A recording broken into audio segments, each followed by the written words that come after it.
Family వీక్లో Emmanuel కోసం big boss హౌస్లోకి ఇమానియల్ మదరు రాబోతున్నారు. ఇక వీకెండ్లో బిగ్ బాస్ స్టేజ్ పైకి ఇమానియల్ కోసం సీజన్ 8 కంటెస్టెంట్ అయినటువంటి రోహిణి రాబోతుంది. ఇక కళ్యాణ్ కోసం బిగ్ బాస్ హౌస్లోకి కళ్యాణ్ మదరు రాబోతున్నారు. వీకెండ్లో బిగ్ బాస్ స్టేజ్ పైకి కళ్యాణ్ వాళ్ళ ఫాదర్ రాబోతున్నారు.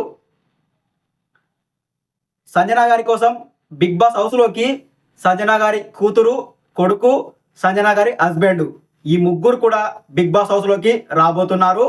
ఇక వీకెండ్లో సంజన గారి కోసం సంజన గారి సిస్టర్ బిగ్ బాస్ స్టేజ్ పైకి రాబోతున్నారు. తనుజ కోసం బిగ్ బాస్ హౌస్లోకి తనుజ సిస్టర్ రాబోతున్నారు. రీతు కోసం బిగ్ బాస్ హౌస్లోకి రీతు మదరు రాబోతున్నారు. డెమన్ కోసం బిగ్ బాస్ హౌస్లోకి డెమన్ మదరు రాబోతున్నారు. ఇక దివ్య కోసం బిగ్ బాస్ హౌస్లోకి దివ్య ఫాదర్ రాబోతున్నారు. భరణి గారి కోసం బిగ్ బాస్ హౌస్లోకి భరణి గారి వైఫ్ రాబోతున్నారు. ఇక సుమన్ శెట్టి కోసం బిగ్ బాస్ హౌస్లోకి సుమన్ శెట్టి వైఫ్ రాబోతున్నారు. ఇది కంటెస్టెంట్ల ఫ్యామిలీ మెంబర్స్ లిస్టు ఫ్యామిలీ వీక్లో బిగ్ బాస్ హౌస్లోకి రాబోతున్న వారిది.